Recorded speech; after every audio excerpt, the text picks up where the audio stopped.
My bishop brings all the boys to the yard, and they, like, it's better than yours. Damn right, it's better than yours. Hi, I'm Mortal Chess, and yes, my bishops are better than yours. And that's because after over a decade in the trenches of this torturous game, I've learned that effective bishop play goes way beyond slapping your queen on d6, staring innocently at this side of the boarding, and praying they conveniently forget about h2. But all jokes aside, welcome to part 1 of my new series on using your chess pieces effectively. And bishops, right up there with pawns, are some of the hardest pieces to truly master. So stick around, and I'll answer the bishop-related mysteries that have been keeping you up at night. 1. When exactly should I sacrifice my bishop for this pawn on the king side? 2. I've fianchettoed my bishop, now what?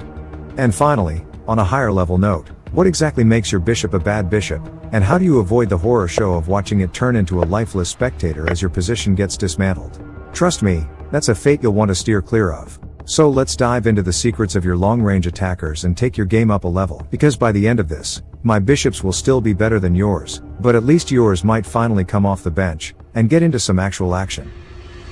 Bishop takes h7 check is the famous Greek gift sacrifice, where the bishop is graciously handed over in exchange for the h7 pawn. And soon after, black's king is hunted down, like it just exercised free speech in Afghanistan. Or in the UK, but this is a chess video, so what exactly are the conditions for you to uncork such a move as bishop takes h7? Most coaches will say, if you have a bishop on d3, a knight on f3, and a queen on d1, let it rip. And sure, that'll work against most opponents, but it's not quite that simple. You have to consider if your opponent has any actual defensive resources. Shocking, I know.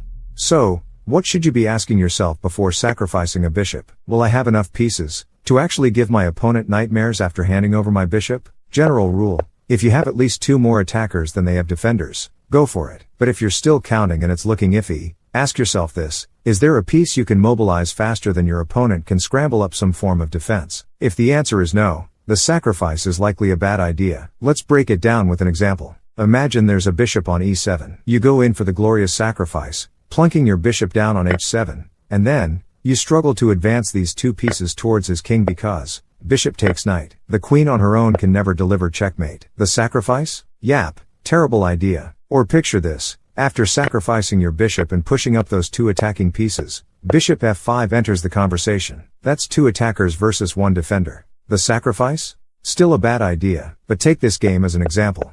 The opening is played at blitz speed, and then e5, that's the move that keeps on giving for every e4 player in chess.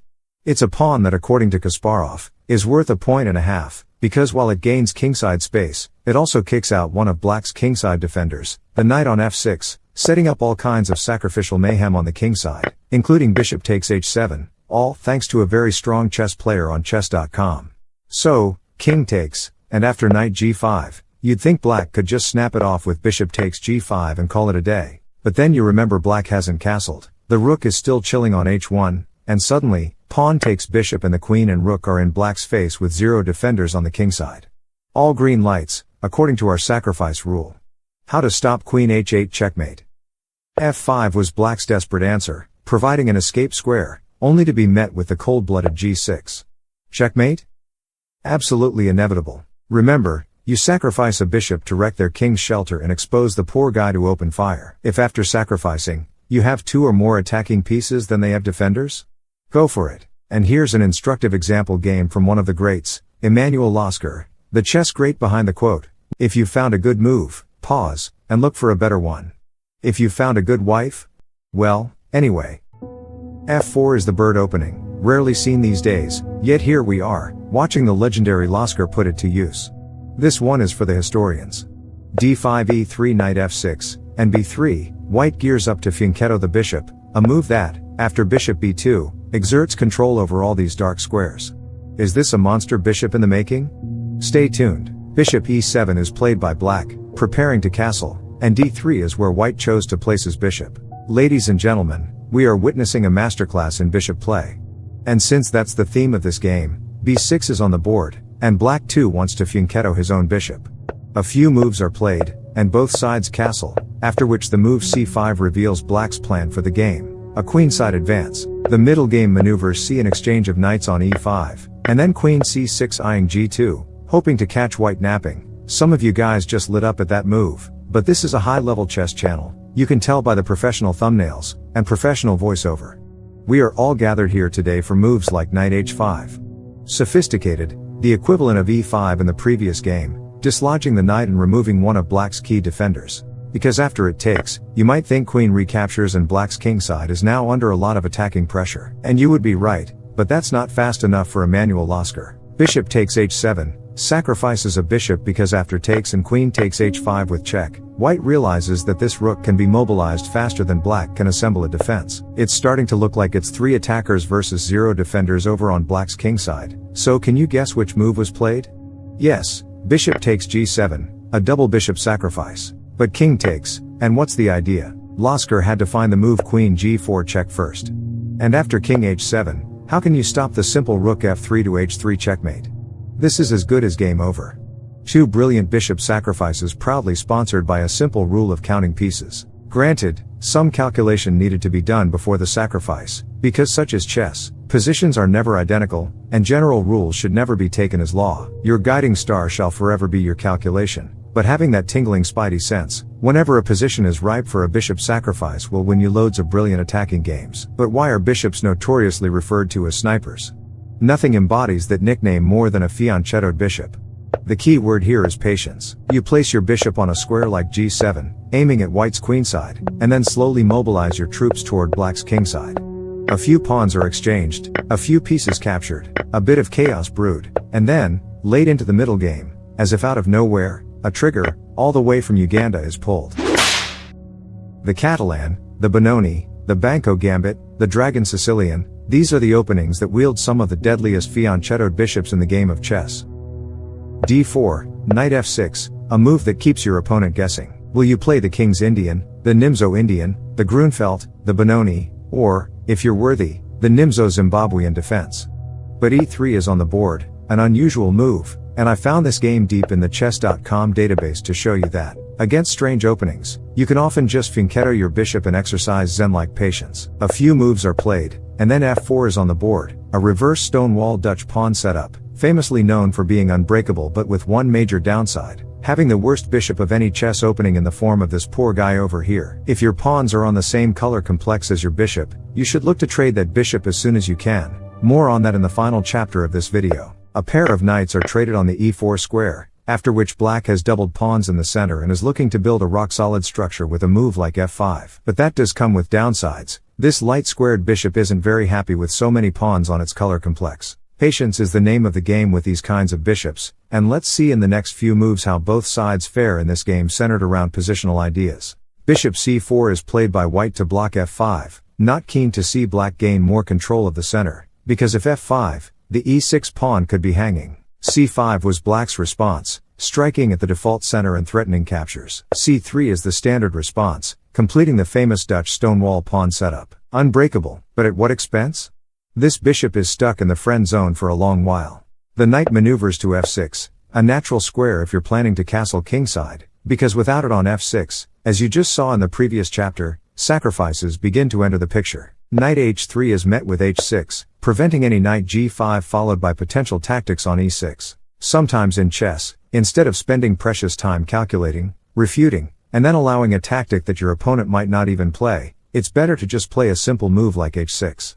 Simplicity is the ultimate sophistication. White completes development by castling. Black is still 2 moves away from castling. That should constitute some advantage for white, but how to capitalize on it?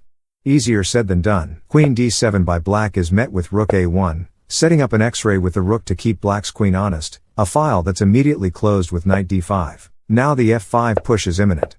Queen h5 check is met with queen f7. Black has no problem with a queen trade here. In fact, this exchange works well for black, giving his minor pieces a bit of an edge. Bishop b5 check, and you should be very careful here. King d8, followed by queen takes queen, would be very unfortunate. We've all done it, nothing to be ashamed of. You just go buy a new mouse.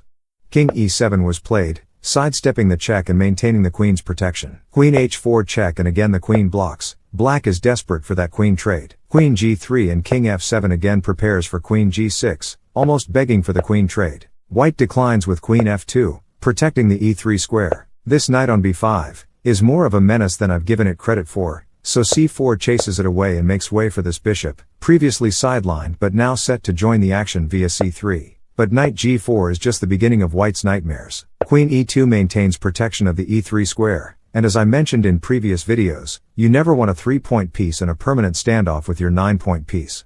You're essentially 6 points down from the start, so white soon looks to rid himself of that knight with moves like h3. But to his surprise, bishop h4 ignores the threat to the knight, a piece sacrifice, because after captures, the h-file is now open. But how many pieces does black have to attack on the h-file? Each and every piece that can join the h-file is available. And how many of white's pieces can defend the h-file?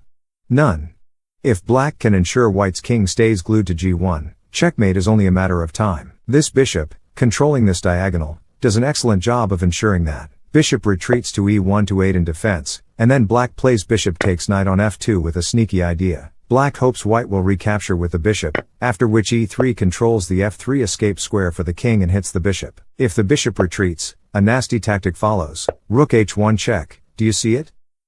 King takes, and queen g6 check ends with checkmate on h2. Alternatively, a flashy route is rook h8 check, king g1, and rook h1 check again, followed by the queen checkmate maneuver. White saw this and avoided g3, capturing with the queen instead. g3 becomes a free pawn, so white plays queen h5, threatening checkmate. Queen g3 opens up an escape square for the king. a6 and bishop a5 on the other side of the board. Is it time for black to give up on the attack?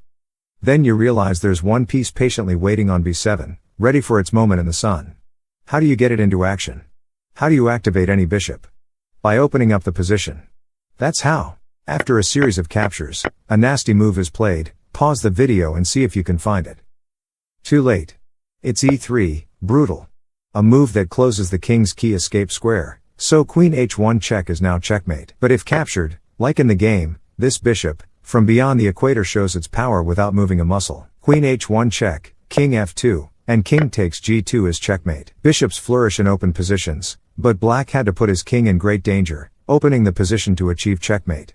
Black gave a knight for a pawn to open the h-file, which ultimately led to checkmate. Chess, like relationships, is a game of trades. You give something, to get something. And if in all those exchanges, you end up losing half of everything you own, well, that's checkmate, isn't it? And speaking of trades, the following is one bishop you would definitely want to trade. We have the Coal system, the Stonewall Dutch, the Slav, and the French defense. And for those wondering what you get in return for playing with a terrible bishop stuck behind a wall of pawns in the French defense.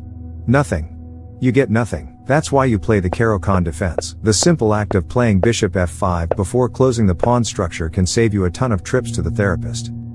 d4 knight f6 knight c3 d5 bishop f4. White unleashes the Joe Bava London system. In the following moves, black is enticed to build a pawn pyramid by playing the move c6, gaining tempo on the knight. This locks the bishop inside and severely limits its mobility. Not the worst thing in the world, if you can still play c5 later to open up the position. But after the knight retreats to c3, black plays bishop d6, and bishop takes a6 is played immediately. Another series of captures brings us to this position. Black desperately needs to play the move c5 to open the position slightly in favor of the bishop, but white has immense control over these two squares. And now, the dark squared bishop, and the pawn that could have supported the c5 break are no longer in play. If white maintains this bind on the c5 and d6 squares, this is how a bad bishop is born. And for those who watched the previous video, on the white side, we have our favorite Joe Bava London practitioner, on meds. His positional style truly shines when playing against a bad bishop weakness. His first move is knight a4, clamping down on the c5 square. Queen a5 check makes no difference because c3 is played, and everything is protected. Black tries to stop knight c5 by playing knight e4, but after a few moves, f3 is played, dislodging the knight from its temporary outpost, allowing knight c5 to hit the board. White has a bind on the central dark squares with a threat. Knight d7 forks the rooks, and if captured, the knight recaptures, forking the rooks again. But you have to ask, is gaining an exchange worth giving up these powerful knights and the b2 pawn? Chess is, after all, like relationships, a game of trades. And if in all those exchanges, you manage to lose custody of your children, well, that's checkmate, isn't it? Knight f5 is played, threatening his own fork on e3, after which on meds responds with rook f2, sidestepping the fork and covering f2. Good moves. Knight e3 threatens the queen, and after queen d2, knight c4 takes. Let's pause to appreciate white's incredible play against black's bishop. The bind on these dark squares ensures that these pawns will forever keep this bishop locked in. Black plays a5, hinting at the bishop's escape via a6. White immediately seeks to trade the piece controlling the a6 square. Takes, and white dares black to play bishop a6. I don't like to use the word psychopath, but on Med's methodical stripping of black's hope makes me wonder if I should keep him as a close friend. A few more moves are played, and black plays rook b6, preparing to move bishop a6. But before black can breathe a sigh of relief, white uncorks a surprising tactic. Can you find it?